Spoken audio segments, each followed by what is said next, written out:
There it goes. Okay. That's one part.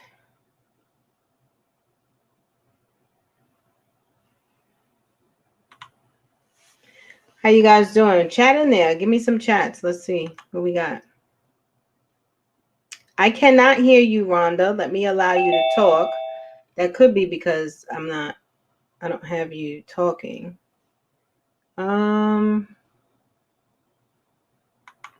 Let's see.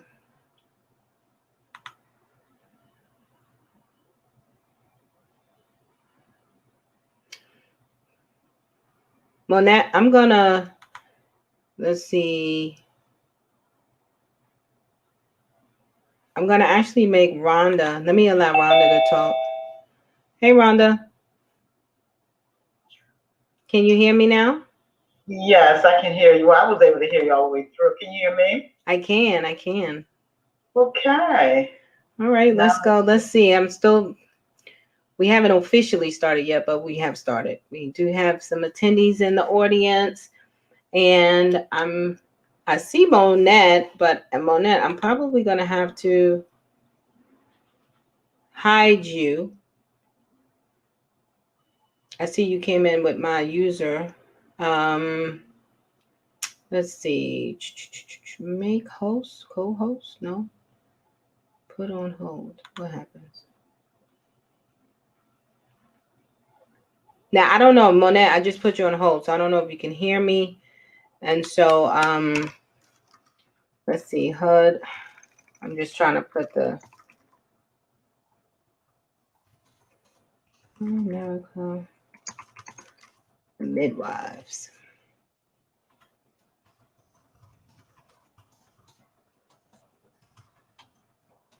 It's still coming up like this. Okay. Go live. Okay. That's what was missing before, my go live button. So we are streaming live. Hey everyone in StreamYard World. Yes. So we are live on Facebook. Welcome everybody to the HUD Housewives of America. This series is called The Midwives. And why I titled it The Midwives, because there was really no word to explain the position, the influence, and possibly overall the authority that resident services staff. So most of you guys know we cater to the public housing population, simply because we're a national tenants association, a public housing tenants association. And we're the only one in the nation. Now, I believe there were some efforts back in the day, but as it stands today, we are the only national public housing tenants association in the United States. So, that's kind of a big deal. I like my little sign my husband bought me. It's kind of a big deal, it's kind of a big deal. And so, but you want to know something, to be honest? People don't hear the voice of the poor. I mean, they just don't. When you broke, busted, and disgusted, ain't nobody listening to you. And so I realized that early on in my journey. For most of you who may not know, my journey, I started out as first a welfare mom of 4 kids. And I struggled and clawed myself out of the dependency on social services. And I remember, I don't know what it was that made me do this exercise, but I really literally wrote down all of the benefits that I got. So whether it was Medicaid, childcare, WIC, food stamps, whatever it was that I received, I remember writing all of the amounts down. And then I realized that based on what I made, I didn't have enough to support my own kids. And if anything happened, I didn't have enough to provide for my own kids. And that's really when I got real serious, because I thought, well, Lord, you gave me these children. Definitely not that I would rely on anything and anyone but you to provide for them.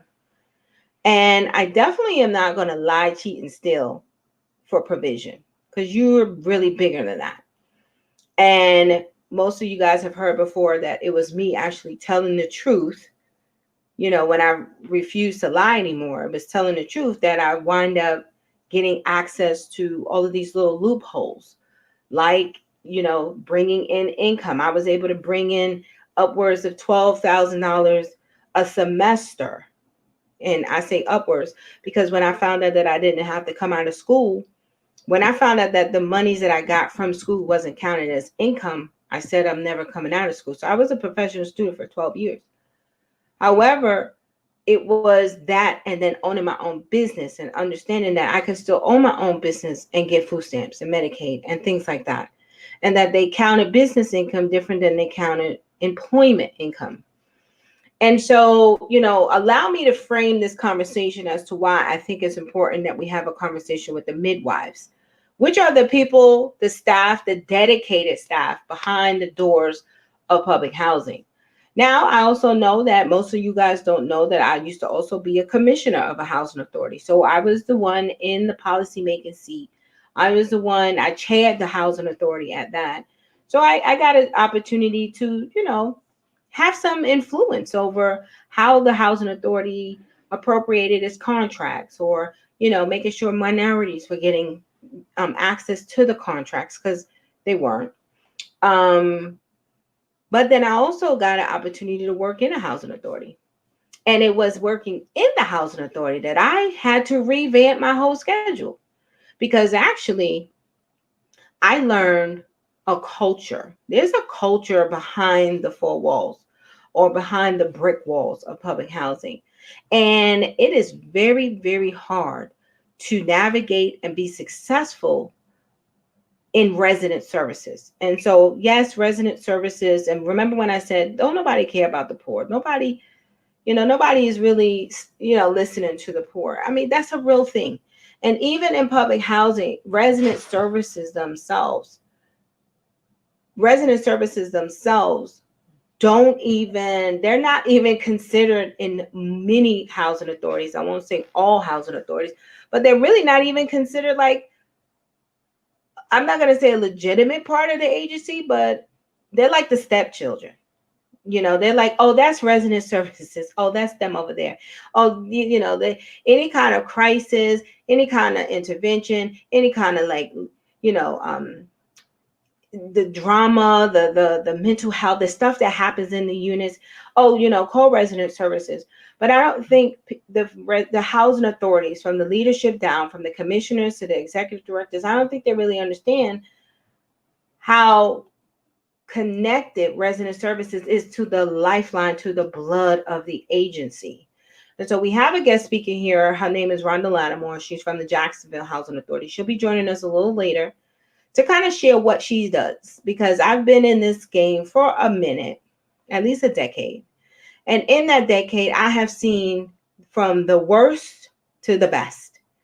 And she represents a few of the best. And notice I said a few, because there really are just a few out there that's really doing a hell of a job, or a heaven of a job, or just a great job, an awesome job.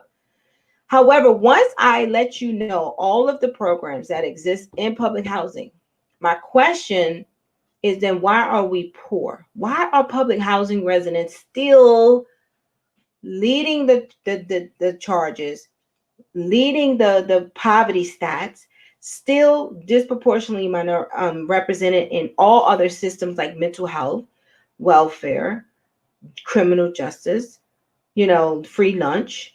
Why are we still there? Because, and Rhonda's going to help us kind of break down the meaning or what these programs really offer.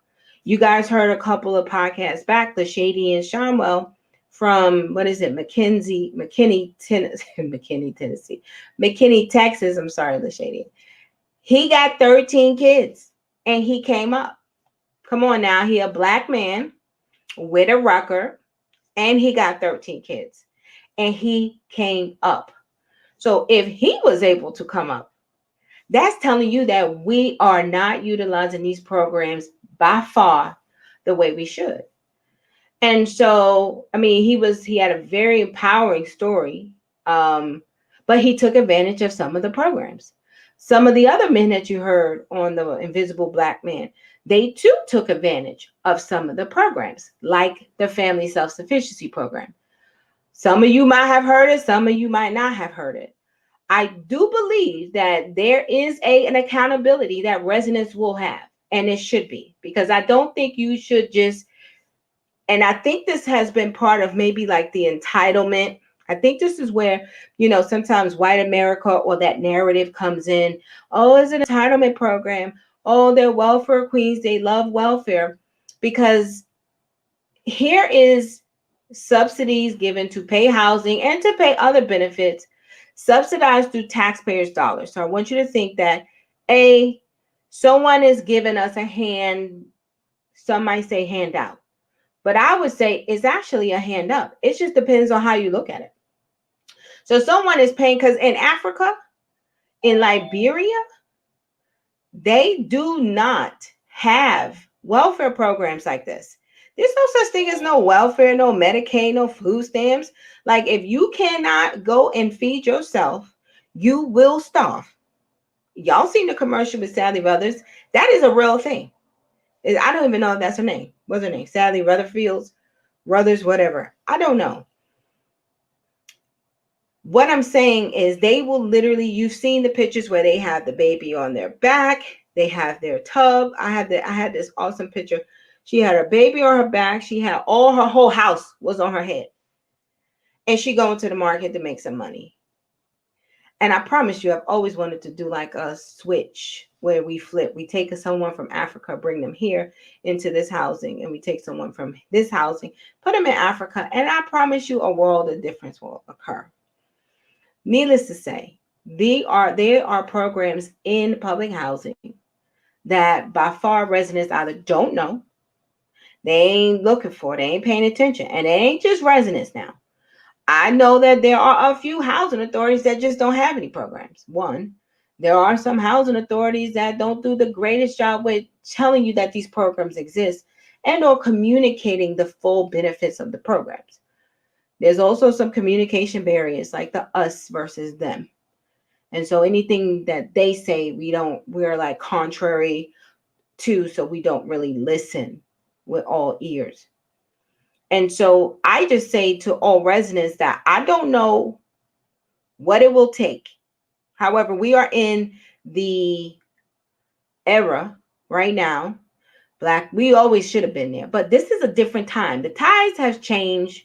Black people, if you ain't on a come up by now, you don't want to be. And so I'm going to kind of give a highlight over these phenomenal programs. I'm going to just like do one of those little high level 30,000 foot view. Then we're going to ask Rhonda to come in, give us a little background about who she is, what she does. Did I miss anything from the program? So she'll reiterate the programs. And then I'm going to ask her, what do you see there in Jacksonville? Because here's what I know. When we had our contract with DC Housing Authority in Topeka, Kansas, DC Housing Authority is located in the District of Columbia, in one of the world's most resourceful, wealthiest jurisdiction in the whole entire United States of America. Resource rich is what we'll call it. Yet you could travel all the way down to Topeka, Kansas. You got to look for resources with like flashlights in the daytime. But they're there, but they're very far and few. Nowhere to be compared. But I promise you one thing. The state of the residents from DC housing and Topeka housing were exactly the same. And I need that to sink in for a little bit. Resource rich, limited resources, state of mind, the same. Which told us that what we were dealing with when it comes to poverty, this is a systematic, institutionalized, strategic instrument that has done quite a job farther than what you think it has. It is, number one, the fact that I think depression is probably like the one and only, if not the top, number one mental health disorder or diagnoses in public housing, because of course some of the living conditions is definitely deplorable, substandard, and it's not even worth the dollar that you might have to pay in rent. However, okay, depression is a real thing. But if we're not getting treated for that depression, then definitely we're not going to access some of these programs. So I do understand that there are some variables that are taking place. However, let's talk about family self sufficiency. Nowhere in the whole United States of America, plus two, if there was two Americas, nowhere in the whole United States of America do you have a program that says, hey, if you move into public housing and you're not working and your rent is zero, no worries. You join our program. We help you do whatever you need to do. You work on your goals. That could be by purchasing a house, repairing your credit. That can be getting a job, going back to school, whatever it is to help you with upward mobility. The Family Self-Sufficiency team is there to help you. And then they said, and once you get your employment and your rent happens to go up, we're going to take that whole amount or the difference between what you paid when you first came into the program and then what you pay as your rent goes up. And every time your rent goes up and increases because you're making more, we're going to take that money and put it in an escrow account for you for 5 years. They even have an option to renew that program for another 2 years. So you have an option to have your rent escrowed for 7 years. That's number one. I've seen residents graduate with $42,000, $68,000, $38,000. They just and there's no other plan. There's no prerequisite. There's no contingency that once you get the money, you got to move out. Nope, you can get the money and you can stay. So moving out of housing is never really too many people's plan or objective. That's number one. The second program, which is I'm gonna let Rhonda explain it, is Jobs Plus, which I recently learned. And Rhonda, you're gonna have to help me on the Jobs Plus. Jobs Plus, from what I understand, it's like an earned income disallowance, which means an earned income disallowance is a real thing in public housing. Where if you haven't been working for a while and now you start working, for the first year, they won't take any of your income. The second year, I believe, is 50%. And then the third year, they start counting your full income. And Rhonda, if I make any mistakes, you can clarify when you come on. Just let me know when you want to chime in. Okay. However, with earned income disallowance with Job Plus programs, you could be creative. The housing authorities can be creative and write the programs up. But here again, a earned income disallowance that will allow you to not have your rent counted. Now, I've seen it where a lot of the caseworkers or the case managers, housing specialists, some of them really didn't even know how to calculate it. So again, it's not 100% on the resident, even though it is up to you to understand the policies, the programs that engage or interact and influence and impact your daily lives. The other third program, which is my favorite by far, is like it goes into the holy realms, is called Section 3. Section 3 states, to the greatest extent feasible, anywhere HUD monies is spent, there's a certain percentage of HUD budgets that trigger Section 3, which says, to the greatest extent feasible, wherever HUD monies are spent, training, employment, and contracting opportunities shall be afforded to residents first. Now, it doesn't create a job, but it does say, should there be a job or economic opportunity available, that opportunity must first go to residents. That the whole Section 3 is a whole nother story for a whole nother day. But needless to say, residents still don't know enough about it to even hold the housing authorities accountable. So then you have the Ross program. To me, the Ross is used like a primer. It's a program where they're going to pay someone to help you get your life together. Whether it's mental health, whether it's going back to school, whatever it is, Ross programs are there to help connect residents to services. It could be home ownership. And let's just do a real quick UE. The home ownership. Most people don't even know. You can take your Section 8 voucher and purchase a house with your voucher. So instead of paying your landlord the rent every day forever, it could be paying the mortgage on your house. You could be building equity, which is how you build wealth. At least that's how most white America has built wealth here in the United States. So again, why are we poor? And I don't mean just poor. We're poor here. We broke in our pockets, but we're poor here. So maybe the poverty here in our mind is not necessarily our fault to some degree, because we did come from a whole bunch of atrocities that these sick people, they need love, they need hugs. That has just kind of continuously bestowed upon us. Like, what did we ever do?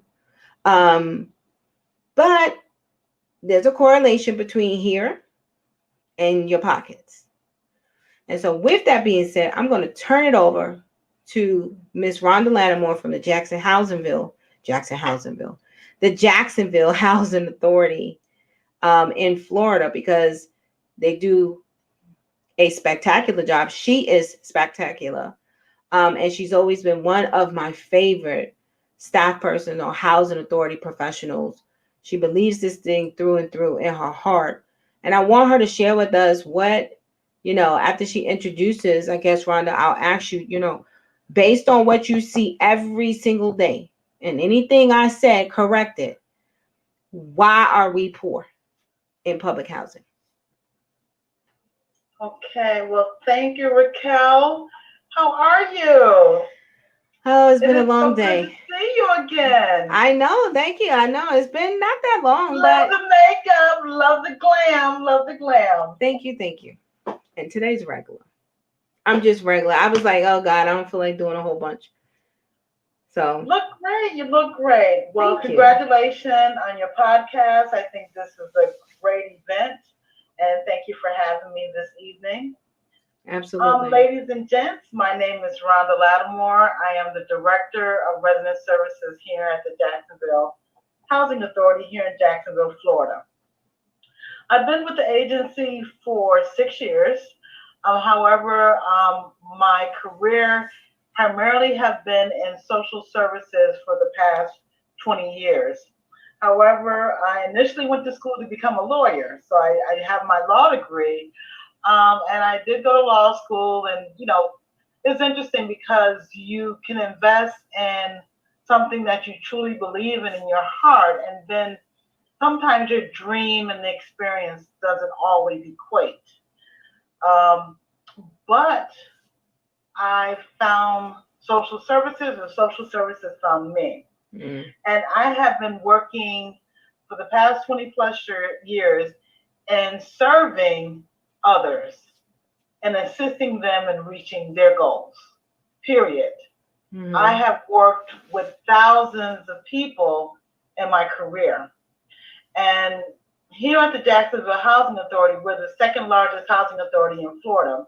We serve approximately 11 plus thousand families, which equate to about 30 to 40,000 individuals. Mm. Children, mom and dads. Okay? Mm-hmm. So, I was listening to Raquel, and she really described the programs really well. There are so many opportunities on the social services side of housing authorities. It is like a best kept secret. Yeah. So what happens is that people get their voucher or they get their keys to their unit in public housing, and they forget about everything else. Mm-hmm. Because they were on a waiting list, and they were on the waiting list for years. And so people just want to get to their residential space, and they basically want to be left alone for a moment, which is okay. Right. I mean, if you waited for something for 4 or 5 years, you want to just enjoy that moment. But what happens is that time goes by, years go by, your children become, your children get older and they're going to school, and next thing you know, you're no longer 28 years old. You're now 38 years old. And now the kids are in junior high school and high school, and they start asking questions. And mom, what are you doing? Dad, what are you doing? So all of a sudden, you're having your family, your children, start assessing what you're doing. Mm. And so what I have found in my tenure and working with families is that a light bulb goes on And some of you can attest to this, I'm not sure. Some of you may be younger, but it appears that around the age of 38, 35 to 38 are magical years for residents in public housing. The reason why I say that is by the age of 35, you have assessed your life, your goals, your direction, where you've been, and your children will start asking questions about your own journey, your goals, your dreams. Dad, why aren't you doing this? Mom, why aren't you doing that? Mom, I think you do great here. Mom, why don't you have your own salon? Mom, what? So what happens is your children is beginning to assess what you're doing, which means you start assessing yourself. And then for some reason, we start getting calls. But the opportunities were there from the very beginning. So like Raquel said, there's the Family Self-Sufficiency Program. There's the Ross program. There's the Jobs Plus program. There's Section 3 program. But all those programs are designed to support your goals to eventually moving up and out of housing. That's the part of the mission that many people aren't aware of, is public housing authorities are more than just providing safe, clean, decent, affordable housing for low-income families. There's a section in the mission, which is what I'm here for, and working with a team of about 15 case managers. Our goal is to assist and to help you find your interests, assist with your educational, vocational training, help you find your goals or reestablish your goals, and get you really a path to self-sufficiency, which is basically finding your own way in the world independently, financially. Yeah. That's it. I mean, you said something interesting, which I never knew. So you really got this thing down to a science. The light bulb goes off between 35 and 38 because the children begin asking the parents, "Hey, mom, what's up? What you doing? You just say you ain't tired of sitting here on the couch?" Not saying that they are, but I think maybe are the children looking for some type of model or pathway or direction, and if the parents can't give it to them, what does that leave the children? And let me ask you this question: if they're coming in at 35 to 38, what are we doing to capture the kids, the teenagers? Are there, like, it used to be youth bill was a thing, but then I don't know what happened. Youth bill is still out there. We actually have several programs for our youth. We have a virtual mentoring tutoring program. We have computer labs to assist our kids with their homework. We have virtual homework assistance. We have a prep scholarship program that assists kids from 7th grade all the way through high school. And there is some opportunity to receive full 4-year scholarships at one of the top colleges and universities here in Jacksonville. Wow. So we have quite a few programs for our families, for our youth. But what we find is that we really try to start with the parents, because many times we are trying to seek permission, consent, and buy-in from the parents. And so we can do different things with the kids, but ultimately it is mom or dad or both who is going to have to say, yes, my child can participate in this program or not. So, yeah, we have quite a few programs to support our children and our youth.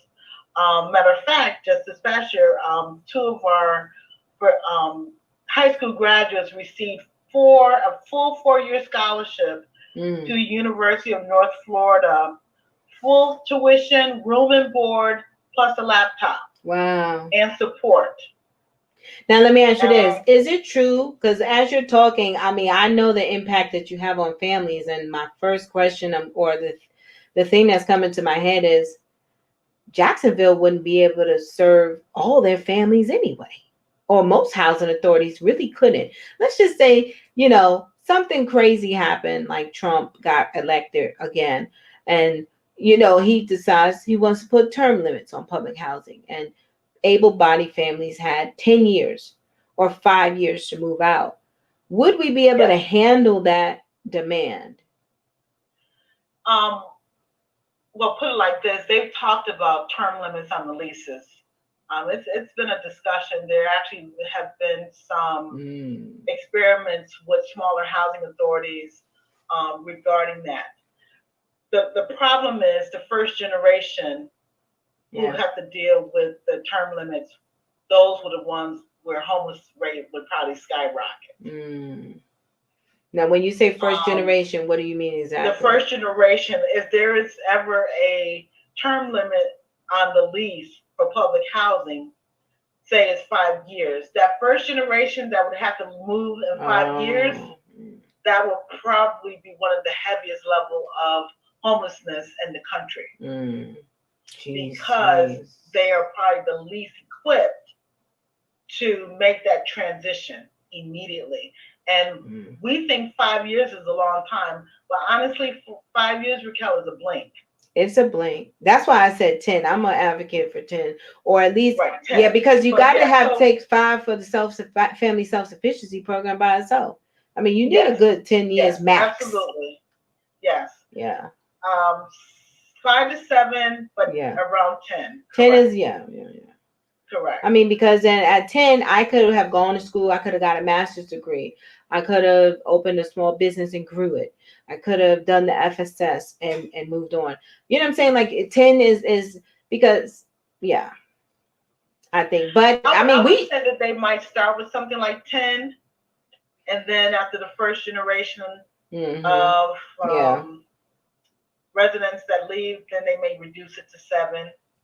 Yeah, I mean, I really feel whoever comes into, I don't even know if it's a Republican or Democratic, play, but I don't think people understand. And first, I don't think people understand that when it comes to public housing is America's pretty much largest affordable housing stock. And we don't do a good job with recycling. That's why people are on the wait list forever, 15 years, 20 years on a waiting list. So we have land, yes, but are you going to take that land and develop more of the same? No, they're not building more type public housing that you see right now. No, HUD wants to get out of the real estate business. Yeah. And they kept saying that for a long time, for years, 10, 15 years, I've been hearing that. And I was like, huh? But now that I see it's here. Right now. It's here right now.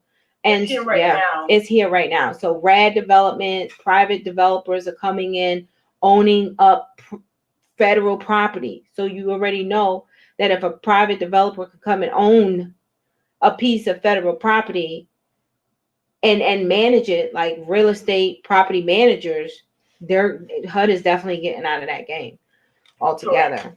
Correct. But I want your listeners to know that there's a lot of financial incentives in these programs. There's quite a bit of support in these programs, and we shouldn't be poor. Residents just need to pause for a moment and do some self-evaluation, and we all do. Mm-hmm. I try to do it, every quarter, every 3 months or so. So let me ask you this: did you know we can't see you? Your camera's not on. Did you do that on purpose? I don't know why the camera's not up. I have a camera, but it's not up. Okay. You would have to release it because you released the mic. That came up, but I'm not sure why the camera didn't come up. You know what? I just really got to get this technology stuff together. I mean, geez whiz. If that is something that I am responsible for, okay, I'll fix that. So I was going to ask you, so let me ask you this question. If we know on a large level, we got the programs, they work. They absolutely work. You got the people, they don't know about the programs, they don't engage. You hit it spot on when you said when they move in, they've been on a waiting list for 15 years. Some people been homeless for a long time. They trying to just get their mind right. Like woosah for a second. but that second is like a long, elongated 10-year pause sometimes. Um, do you think that we're missing a program component? Is there some type of program that we actually need to help residents better engage? Because if every resident decided, or even 50% of residents right now that were able-bodied, non-elderly, non-disabled, decided that they're going to get their good foot on, I don't even think the housing authorities had enough bandwidth or capacity to really serve them, in excellence. And so on some parts, some housing authorities got it real good because they could just do this little piss poor level of performance, get a nice little paycheck, and soon as activities start ramping up, it's like, it's too much happening, it's too much happening. I know that's not the case in Jacksonville, but I mean, based on where I have a resolution. What? I do have a resolution.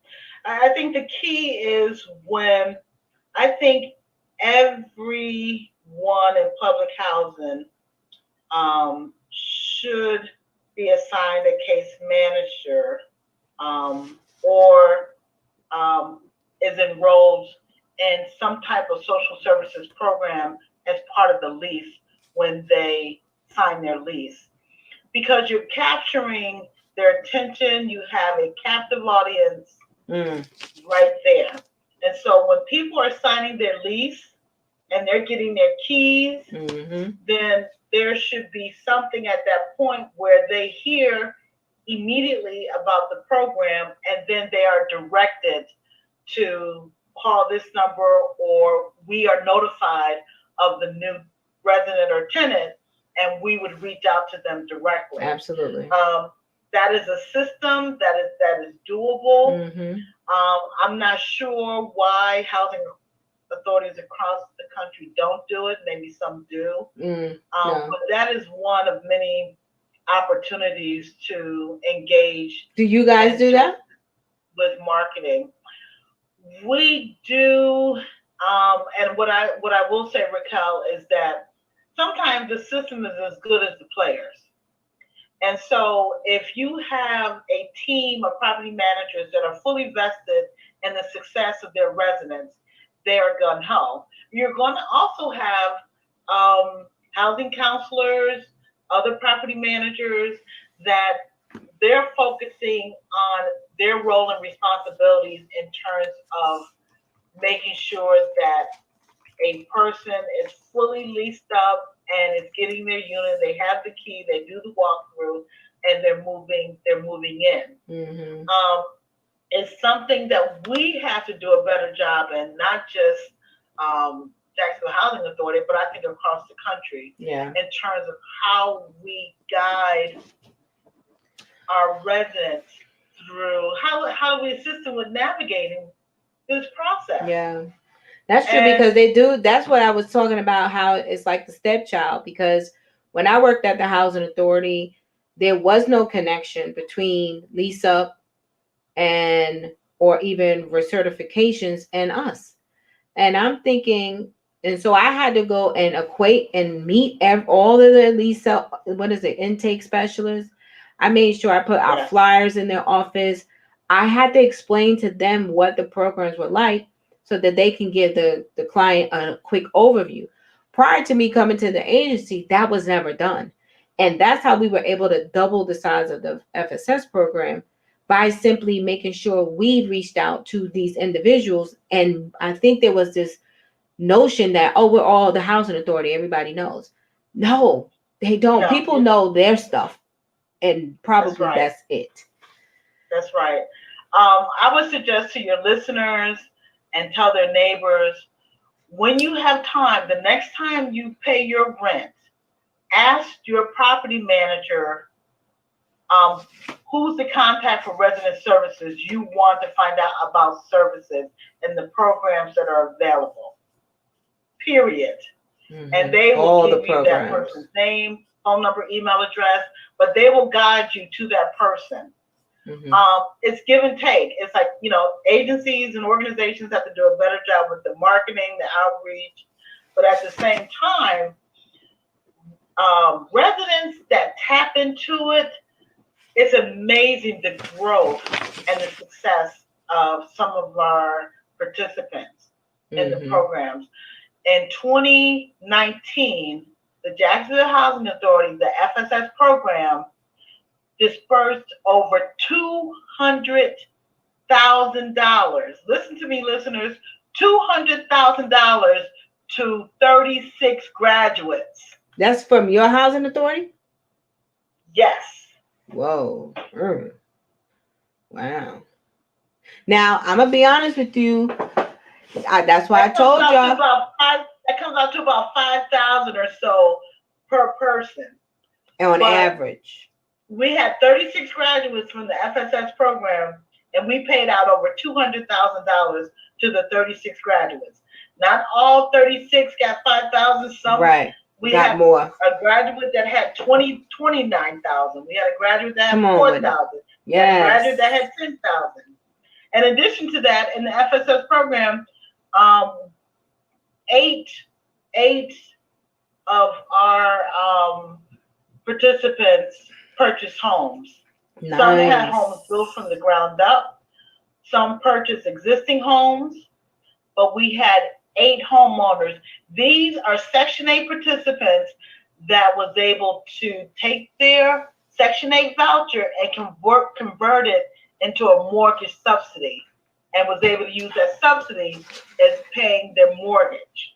Come on now. That's why Jacksonville is a winner to me, because I know right now housing authorities that do not even participate in the homeownership program for no reason. It's not like it's a grant or anything. It's not like it's some special thing. It's just do it, for crying out loud.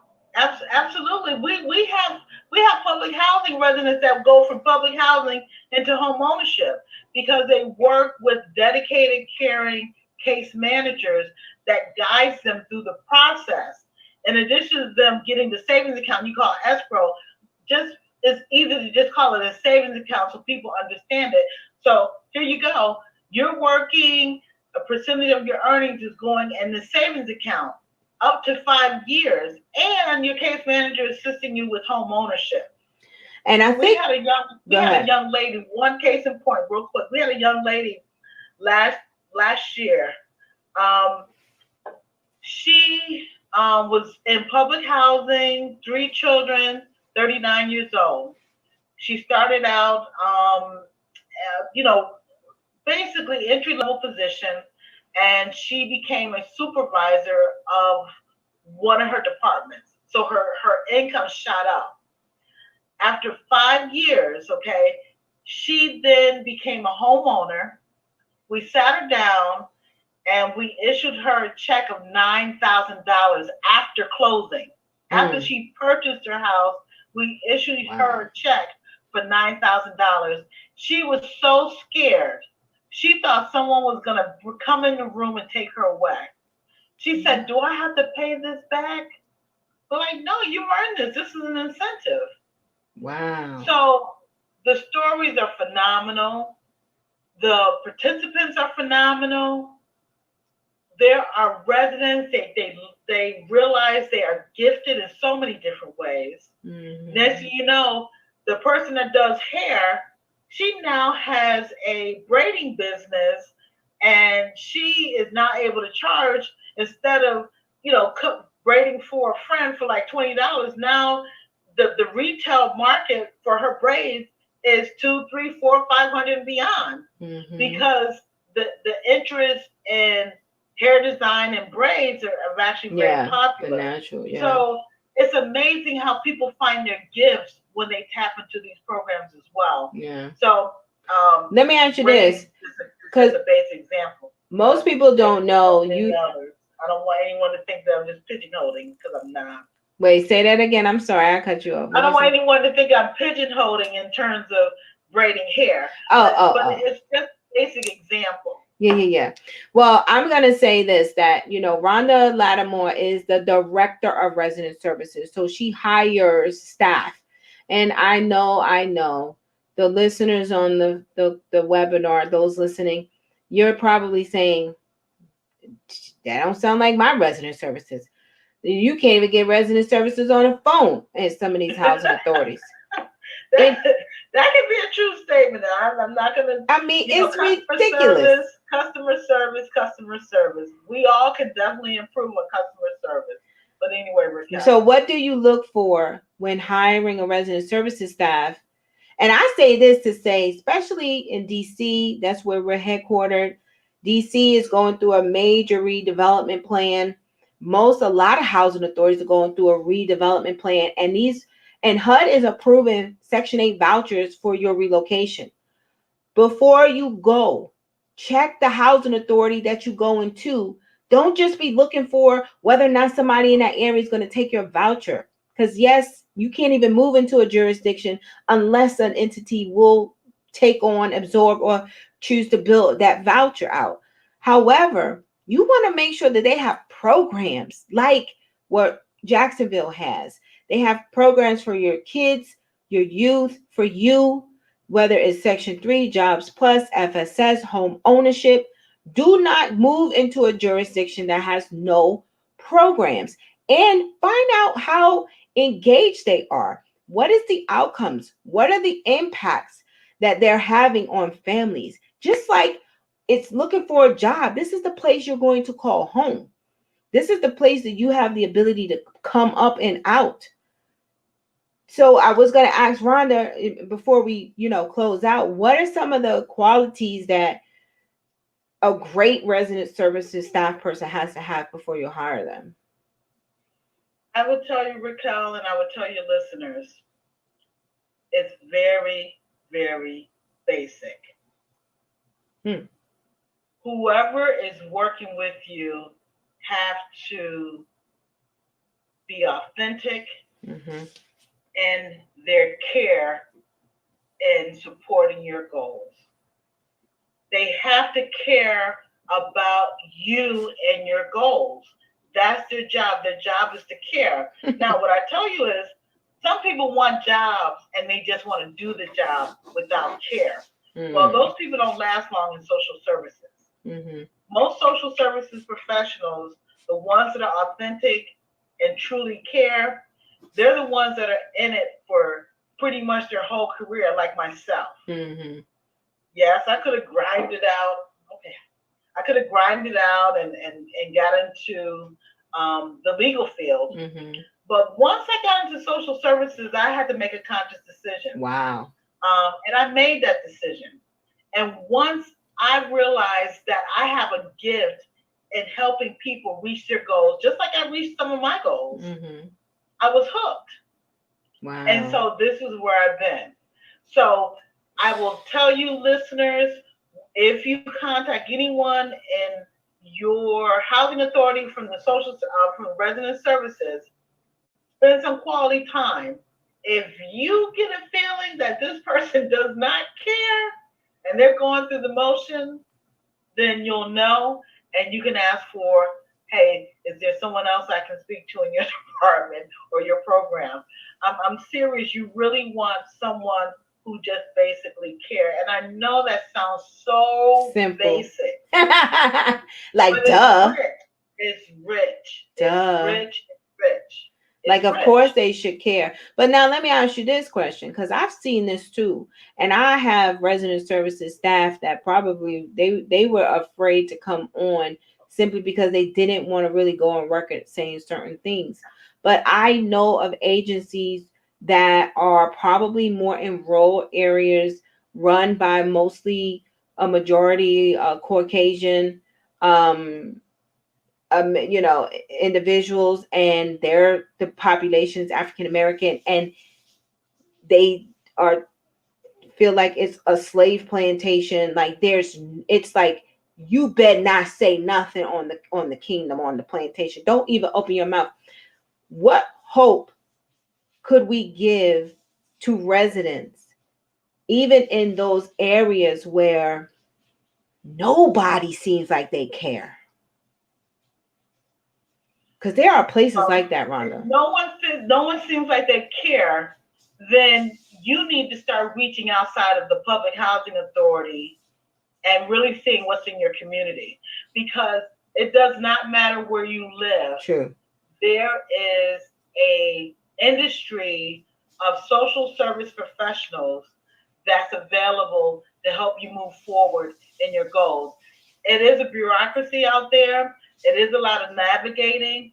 But let me tell you, if you can put some calls in and you hear a person who's compassionate and she's trying or he's trying to move you forward to the next person who can help you, you found someone that you want to stay connected to. Mm-hmm. And you call that person again. I don't care which organization it's from. Yeah, I do not care which organization, because once you find a caring professional, they're going to give you names, organizations, telephone numbers to contact. And you contact those people. Mm-hmm. And they're only going to send you to people that is going to help move you forward in your goals.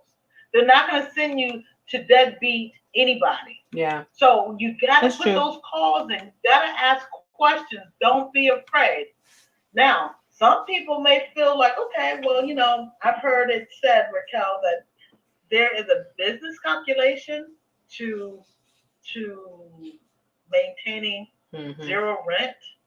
Is that a business calculation? Is that something that people decide?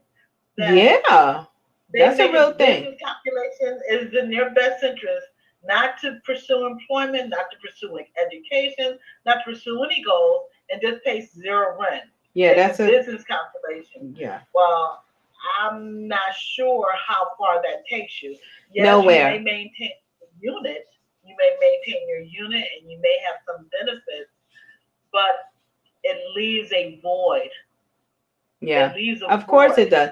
And I think, and I have told people, I have heard all the stories. I mean, when it's time for recertification, some residents are going to the doctor's office and getting a little, mental health clearance check that they need to either not work or they need to be in a unit with someone else because they're crazy. Some people will straight out bark like dogs.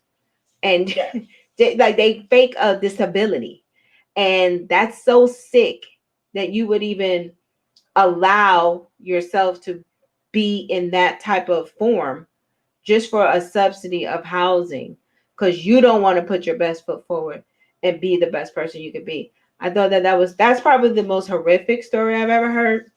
When she told me that, I didn't even know what to say or do. And I was like, you bark like a dog, and then here I go, a big dog or a little dog, I thought of Eddie Murphy's Coming to America, like bark like a dog, woof, woof, a big dog. And that's the only thing I could think about. I was done for the rest of the week. I don't even think I could.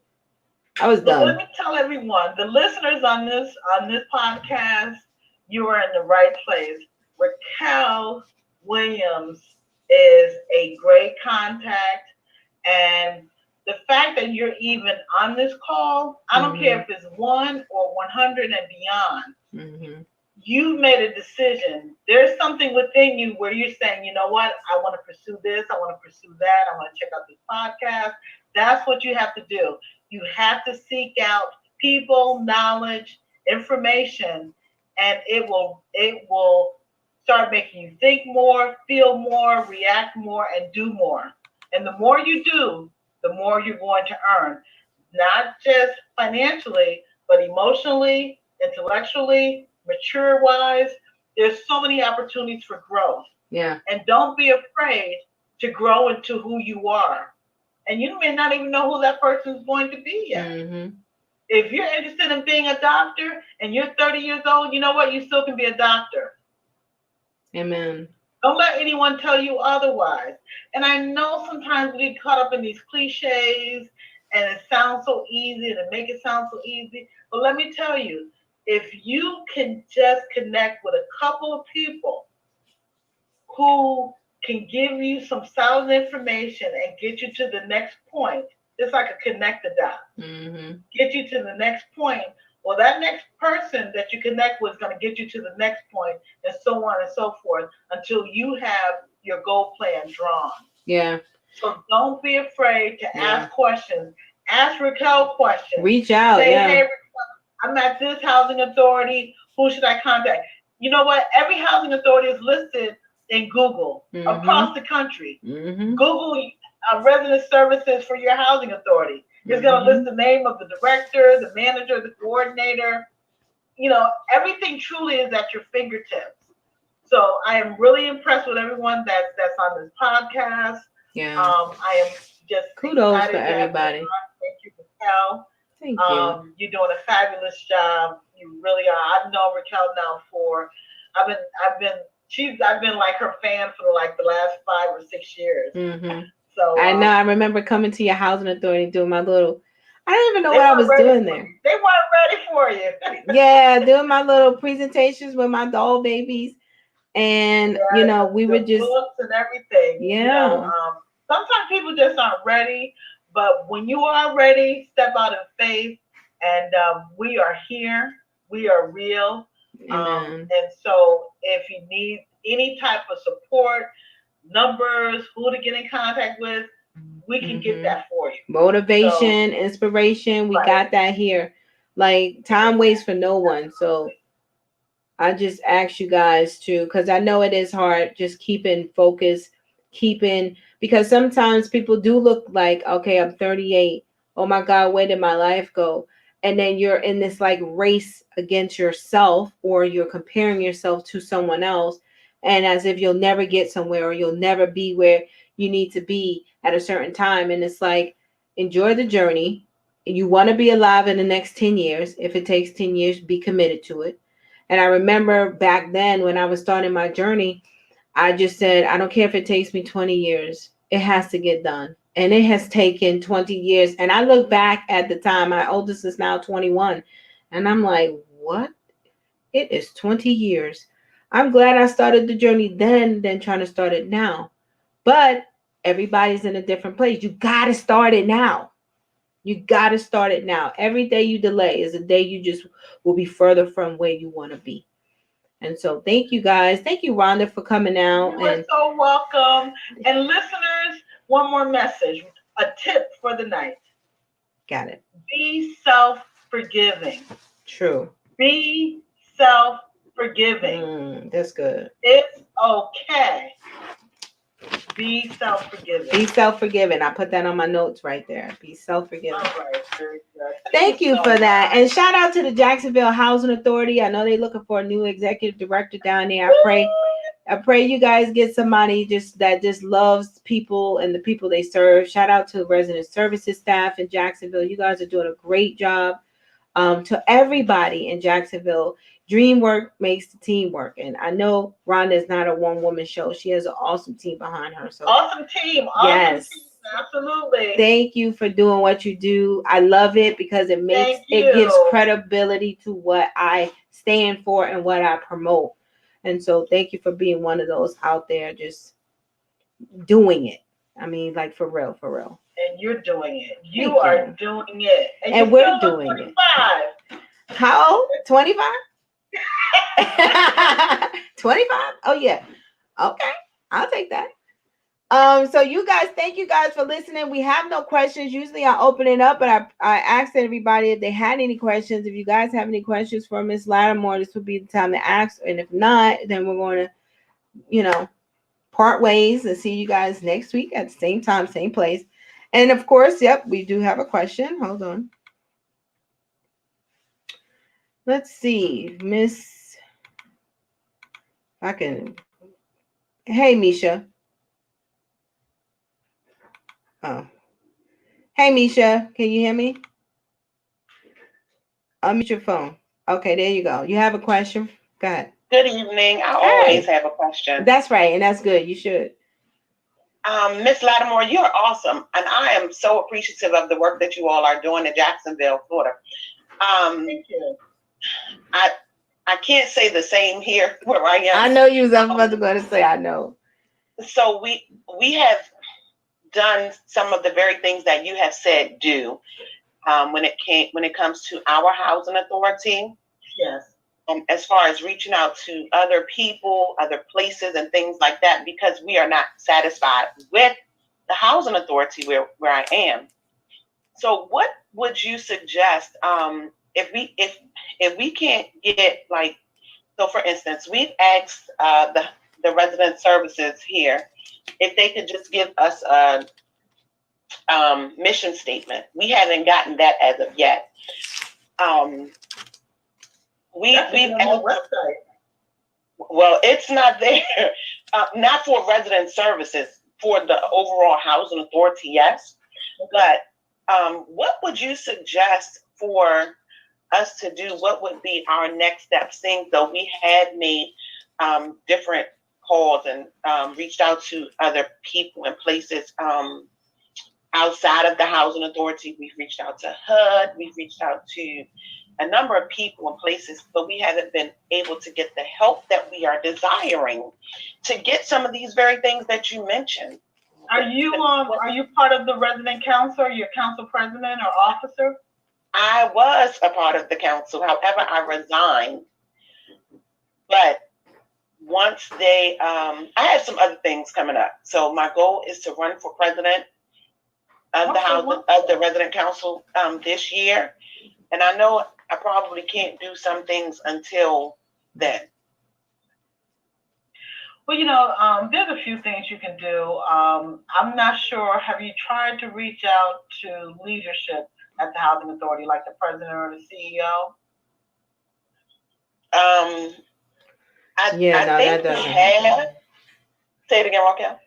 I mean, she has reached out in various capacities. It's just like it's the culture. The culture is just different. I mean, you guys still serve alive. You guys are serving 40,000 families. You would still be, I know DCHA is like 65,000 residents. So that's not like a big difference. So y'all would probably be comparable in size. Yeah. Well, we would be. They're a little. I'm not sure which housing authority, but they're definitely a little larger, which means that they should have a sizable resident services department. They have a huge resident services. Huge. I'm sorry? I said they have a huge resident services department, and it's just unbelievable. That's really disappointing to hear. Only other thing that I can think of is actually doing some letter writing campaign with local officials like city council or the mayor. Our housing authority have a very strong relationship with the mayor's office and city council. And so we are always having to respond to the needs of the community. And so we're not in a silo. We're in a community. And so your housing authority is probably the largest landlord in your county. Yeah. Which means that they touch everything throughout that county. So there's probably a strong relationship with city council, with the mayor's office. And so when you kind of ramp it up to that level and you get on a writing campaign, it's an old saying. I don't like it, but they said the squeaky wheel gets the oil. But, that person who knows how to take it to the next level, if you can get some buy-in from the city or the city council, they'll be calling you. They'll be trying to see whatever they can do to try to connect with you. And it shouldn't have to be that way. But unfortunately, it is like that way. And, there's, people say, oh, this is not fair, that's not fair. But no one said life was fair. And so two housing authorities are not equal. You have low-performing housing authorities. You have high-performing housing authorities. It's just like anything else, So you have to take your power where it's at. The power of the pen is very important, Ms. Nisha. Is very important. And Ms. Raquel, she's a huge advocate for residents. Let Raquel has a whole machine behind her. Like I was going to tell her that Anita Bond's office, like the housing committee, for sure. But one of the programs that I had left off when we were talking about Section 3 Job Plus, one of the most powerful instruments in the housing authority is the resident council. And it's that resident advisory board that is covered and protected by federal statute. And so, yes, you do one hand, with the left hand, you're at Anita Bond's office, making sure that they're, because right now with the Housing Authority Transformation Plan, the accountability is with the city council's housing committee. And so letting them know that, hey, look at the email trail. They are not responsive to the needs of residents, because the truth of the matter is some residents don't even have access to technology to write to the city council. Some of them don't really know when the meetings are, so not everybody engages on the same level. And so you being a leader, if you're in your community, and I would voluntarily put myself on the resident advisory board. I wouldn't even wait until I was appointed or elected as president of my resident council. As if I have a lease here, I'm coming and I see that the resident advisory board is not meeting, like the citywide jurisdiction board is not meeting. I'm going to step in. I'm going to the chair. I'm going to see how I can help her. And I'm calling the meetings and I'm going to be present. And I'm going to make sure that whatever influence I can yield through this instrument called resident councils, resident advisory boards, I'm going to do just that. And they will listen. Yeah, you have to where's your power where you have it, and build upon that. So I would say don't necessarily look inward, look outward, Miss Misha, and go for it. I mean, you sound like you have the tenacity, the drive, the passion, and you are a leader. Yeah. And don't forget that. She So is. it only takes a few key residents to be instrumental in movement for the others. Just a few. Yep. The voice can come from a few or it can come from many. Thank you so much for that. I appreciate it. You're welcome. Yeah, that was good. I mean, that's real. And she is an awesome leader. Her, Tommy, they've been working really hard. They've been patient. And, at the end of the day, I don't like that we get treated like this. But I have a quote. It says, "What you do to the least of them, you do unto me." That's a scripture that I believe that how we treat the poor, how we treat the least of them, how we treat those with limited resources or under resourced, how we treat those that just are, in these situations where they're looking and asking, and when you ignore them, that's just not a good look. It's just not a good look. It's not service. And I believe that the tides are turning where people like Rhonda Lattimore and her agency that she works for, that cream rises to the top. The same with Can I Live and our leadership, and even you guys on the phone, the leadership that you are in your current community. Stay authentic, stay true, keep the standard very high. The cream rises to the top, and before you know it, people that used to do things of that old nasty way, that will no longer be a thing. Because I believe as America, we're coming to a place where we are looking for a greater standard, something better than what we've been doing. And so I implore you guys to raise the bar, raise the standard, live the standard. And if you got to be there for a little while by yourself, that's fine. But just keep it high. Alrighty. So thank you guys again. It is 8:15. We are a little bit over, but it was a good show all the time. Good content. Thank you, Rhonda, for joining us. Thank you, Misha. Thank you, Tommy. Thank you, all of you guys, listeners, for being here. Tune in next week. Don't know what we're talking about, but we'll be talking about something good. Make sure you like us on Facebook and like us on YouTube and Instagram and all of those social media channels. Share it with your network. Share it with your friends. But whatever you do, just join us next week, 7:00, Tuesday night, the Can I Live podcast. Talk to you guys later. Good night. Thank you. Good night, everyone. Okay. All right. Good night.